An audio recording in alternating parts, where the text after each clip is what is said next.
ಬಾಗಲಕೋಟೆಯಲ್ಲಿ ಅಂತಾರಾಷ್ಟ್ರೀಯ ಮಾದಕ ದ್ರವ್ಯ ವ್ಯಸನ ಮುಕ್ತ ದಿನಾಚರಣೆಯನ್ನು ಇಂದು ಆಚರಣೆ ಮಾಡ್ತಾ ಇದ್ದಾರೆ. ಜಿಲ್ಲೆಯಾದ್ಯಂತ 4 ಲಕ್ಷ ಮಕ್ಕಳಿಗೆ ಪ್ರಜ್ಞಾವಿಧಿಯನ್ನು ಬೋಧನೆ ಮಾಡಲಾಗ್ತಾ ಇದೆ. ಜೂನ್ 26 ಅಂತಾರಾಷ್ಟ್ರೀಯ ಮಾದಕ ದ್ರವ್ಯ ವ್ಯಸನ ಮುಕ್ತ ದಿನ ಅಂಗವಾಗಿ ಜಿಲ್ಲೆಯಾದ್ಯಂತ ವಿವಿಧ ಶಾಲೆ, ಕಾಲೇಜು ಹಾಗೆ 4 ಲಕ್ಷ ಮಕ್ಕಳಿಗೆ ಪ್ರತಿಜ್ಞಾವಿಧಿಯನ್ನು ಬೋಧಿಸಲಾಗ್ತಾ ಇದೆ.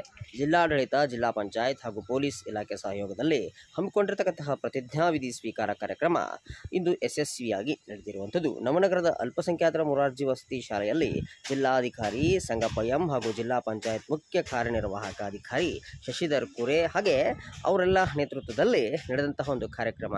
ಜಿಲ್ಲಾ ಪೊಲೀಸ್ ವರಿಷ್ಠಾಧಿಕಾರಿಗಳಾಗಿರ್ತಕ್ಕಂತಹ ಅಮರನಾಥ್ ರೆಡ್ಡಿ ಶಾಲಾ ಮಕ್ಕಳಿಗೆ ಪ್ರತಿಜ್ಞಾ ವಿಧಿಯನ್ನು ಬೋಧಿಸಿರುವಂಥದ್ದು. ಇನ್ನು ಪ್ರತಿಜ್ಞಾ ವಿಧಿಯಲ್ಲಿ ಮಾದಕ ದ್ರವ್ಯ ವ್ಯಸನ ಮುಕ್ತ ರಾಷ್ಟ್ರ ನಿರ್ಮಾಣ ಮಾಡಲು ನಾವು ಗಾಂಜಾ, ಅಫೀಮು ಅಂತಹ ಮಾದಕ ದ್ರವ್ಯಗಳನ್ನು ಸೇವಿಸುವುದಿಲ್ಲ, ಇತರರು ಸೇವಿಸದಂತೆ ಶ್ರಮಿಸುತ್ತೇವೆ ಅಂಥೇಳಿ ಅಕ್ರಮ ಮಾದಕ ದ್ರವ್ಯಗಳ ಬಗ್ಗೆ ಮಾಹಿತಿ ಬಂದಲ್ಲಿ ಪೊಲೀಸ್ ಸಹಾಯವಾಣಿ 112ಗೆ ಕರೆ ಮಾಡುವ ಮೂಲಕ ಮಾದಕ ದ್ರವ್ಯ ವ್ಯಸನ ಮುಕ್ತ ರಾಷ್ಟ್ರವನ್ನಾಗಿ ಮಾಡಲು ಪಣ ತೊಡುತ್ತೇವೆ ಅಂಥೇಳಿ ಪ್ರತಿಜ್ಞೆಯನ್ನು ಗೈಲಾಗಿರುವಂಥದ್ದು. ಈ ವೇಳೆ ಮಾತನಾಡಿದ ಜಿಲ್ಲಾಧಿಕಾರಿ ಸಂಗಪ್ಪ ಎಂ ಅವರು ಅಪ್ರಾಪ್ತ ವಯಸ್ಸಿನಲ್ಲಿ ಮಾದಕ ವ್ಯಸನಿಗೆ ತುತ್ತಾದಲ್ಲಿ ಆರೋಗ್ಯದ ಮೇಲೆ ಪರಿಣಾಮ ಬೀರಿ ಖಿನ್ನತೆಗೆ ಒಳಗಾಗ್ತಾರೆ. ಇದರಿಂದ ಮಕ್ಕಳ ಬೆಳವಣಿಗೆಯಲ್ಲಿ ಕುಂಠಿತಗೊಳ್ಳುತ್ತೆ. ಇನ್ನು ಕುಟುಂಬಸ್ಥ ಸ್ವಾಸ್ಥ್ಯ ಸಹ ಹಾಳಾಗುತ್ತೆ.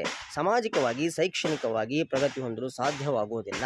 ಇಂದು ಪ್ರಮಾಣ ವಚನ ಸ್ವೀಕರಿಸಿದ ಮಕ್ಕಳು ತಮ್ಮ ಕುಟುಂಬದ ಸದಸ್ಯರಲ್ಲಿ ವ್ಯಸನಗಳಿದ್ದರೆ ಅವರನ್ನು ಸರಿದಾರಿಗೆ ತರುವಂತಹ ಕಾರ್ಯ ಮಾಡಬೇಕು ಅಂತ ಹೇಳಿ ಮಾತನಾಡಿರುವಂಥದ್ದು.